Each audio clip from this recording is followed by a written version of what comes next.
Hi, I'm Christina Hopkinson, and I'm going to be doing a reading from my new novel, The Pile of Stuff at the Bottom of the Stairs.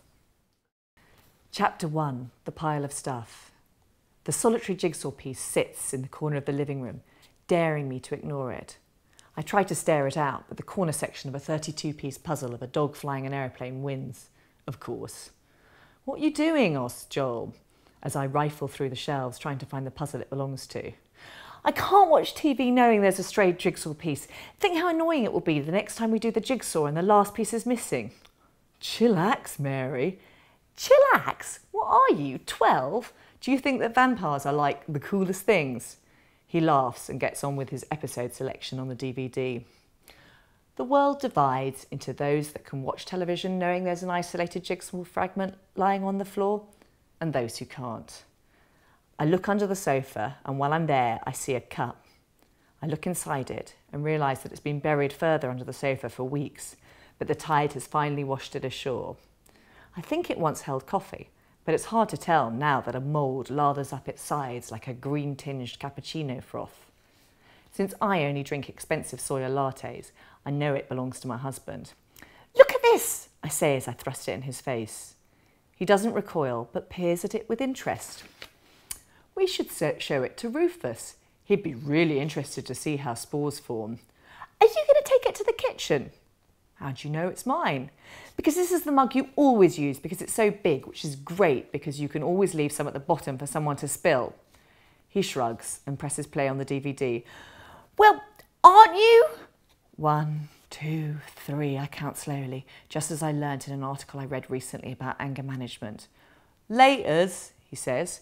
"When later?" He turns the sound up on the TV.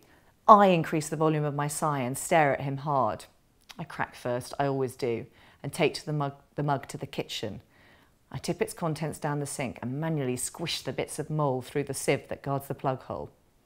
My husband's cup overflows with fungi, mine with fury and irritation. "Joel," I shout on my return, "I'm fed up with living in this squalor." No response. "If you just tied it up as you went along." "You never do a thing around here. You're worse than a child. My life would be so much easier if only I had 2 boys to contend with." You, I splutter, groping for the best example to illustrate his total blindness to the quantities of detritus that I sweep away from him. "You don't see how much I do, and how little you do." "Like what?" he says finally.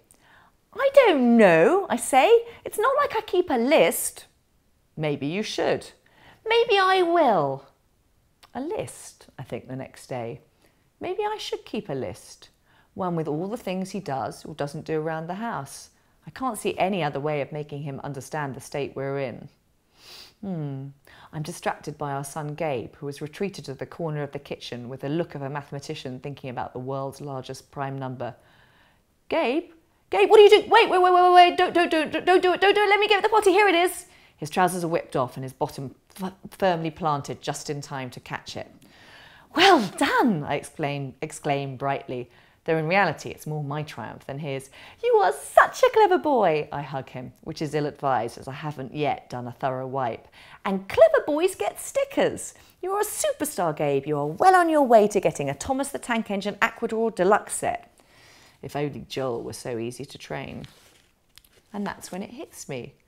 Of course, that's what I can do with the list of everything he does to annoy me. I will make the spousal equivalent of a star chart.